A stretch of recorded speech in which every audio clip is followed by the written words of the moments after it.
पनि काम राम्रै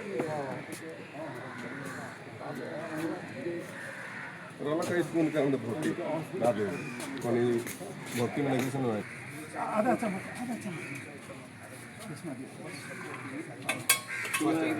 यो के हो यो साउन 15 गते खीर खाने दिन भनेको के हो भनेदेखि यो हाम्रो कृषि प्रधान देश हो। कृषि प्रधान देशमा प्राय अब पहिलेको चाहिँ परम्परागत हिसाबले जब जलवायुको आफ्नो आफ्नो ढङ्गमा हिँड्थ्यो, प्रकृति सन्तुलित थियो। असार 15 मा चाहिँ धान रोपाई गरिन्थ्यो। धान रोपाई गर्दाखेरि मेहनत लाग्ने हुन्छ, सबै थोक गर्ने हुन्छ भने त्यस किसिमको खाना खाइन्थ्यो, दही चिउरा खाइन्थ्यो। असार 15 दही चिउरा खाने र एक महिना भित्रमा साउन के अरे असार 15 देखि साउन 15 सम्ममा रोपाई सकिन्छ। रोपाई सकिसकेपछि मान्छेलाई फुर्सद हुन्छ अनि त्यो बेलामा चाहिँ खीर खाने, किनभने अब बर्सात सुरु भयो। खीर सुपाच्य हो, आफ्नो माने एउटा ढङ्गले बनाउँदाखेरि सुपाच्य पनि हो र स्वास्थ्यवर्धक पनि हो। यसकारण चाहिँ खीर खाने, खीर खानुको अर्थ के भन्दाखेरि चाहिँ एउटा काम चाहिँ सम्पन्न भयो भन्ने खुसियाली हो एउटा। र धार्मिक आस्था अनुसार के पनि भन्छ भनेदेखि कृष्ण भगवान एउटा कुनै राजा थिए कृष्णजीको पालामा। उनी असाध्यै कन्जुस थिए, आफ्नो प्रजाहरूलाई पनि भोका हुन्थे, ऊ हुन्थे नहेर विचार नगर्ने। र उनी चाहिँ नै पासा खेल्ने शौकिन थिए। त कृष्णजी गएछन् एकचोटि आफ्नो रूप बदलेर त्यो राजा कहाँ। ल राजा, तिमी हार्यौ भनेदेखि चाहिँ तिमीले मैले भनेअनुसारको गर्नुपर्छ भनेर राजाले हुन्छ भनेर भने। अनि कृष्णजीले त अब पासामा उनलाई त जित्न कुरा आएन, राजा हार्यो। हारेपछि ल भन्नुहोस् के गर्नु पर्यो भनेर भन्दाखेरि त्यो दिन चाहिँ नै साउन 15 गते रहेछ। तिमीले चाहिँ नि आफ्नो सबै प्रजालाई यो दिन चाहिँ नै अब प्रत्येक वर्ष साउन 15 दिन खीर खुवाउनु पर्छ। यो चाहिँ धार्मिक मान्यता हो कि सामाजिक मान्यता र वैज्ञानिक मान्यता के भनेदेखि चाहिँ नि हामीले एउटा काम सम्पन्न गर्यौँ, कृषिको एउटा महत्त्वपूर्ण रोपाइको काम हामीले सम्पन्न गर्यौँ। त्यो सम्पन्न गरेको खुसियाली मनाउने क्रममा चाहिँ नि यो खीर खाने दिनको चलन।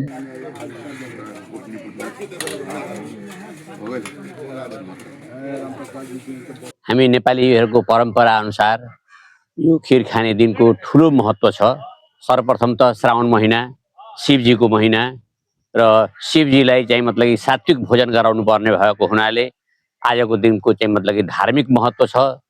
खीर बनाएर नेपालीहरूले चाहिँ शिवजीलाई चढाउने र त्यो प्रसाद सबैले बाँडेर खाने। त्यही परम्परा अनुसार आज हाम्रो ज्येष्ठ नागरिक सङ्घले पनि प्रत्येक वर्ष खीर खाने दिन, आषाढको 15 दही चिउरा खाने दिन यसरी पर्वकै रूपमा मनाइरहेको हुन्छ। र यो खीर खाने दिनको सांस्कृतिक महत्त्व पनि छ। हाम्रो कृषि प्रधान देश, धान उब्जाउने बेलामा खेती गर्ने क्रममा सबैलाई खेती गर्दा पानी र अरू मेहनतले गर्दाखेरिमा मान्छे कमजोर भइसकेको हुन्छ। र यो भोजन, खीर भोजन, अमृतम क्षीर भोजनम भन्छन्।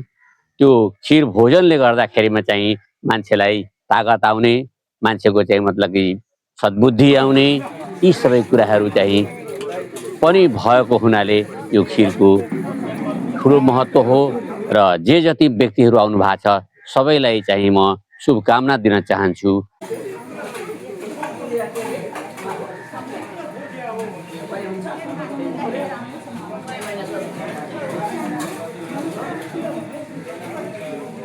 ज्येष्ठ नागरिक संघ पर्सा प्रत्येक साल श्रावण 15 गते खीर खाने दिवस के रूप में हमने मनाउने गरिरहेछन्।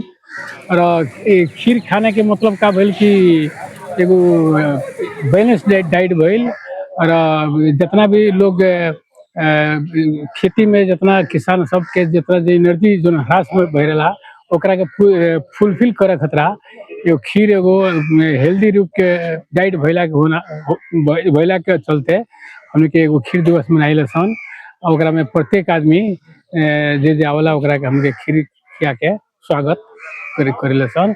ज्येष्ठ नागरिक संघ प्रत्येक साल ये मनावते आ रहल बा। एगो नेपाली कल्चर के अनुसार भी हमके श्रावण 15 गते खीर दिवस मनावे के हिसाब से ये हमके करते रहे सन। यो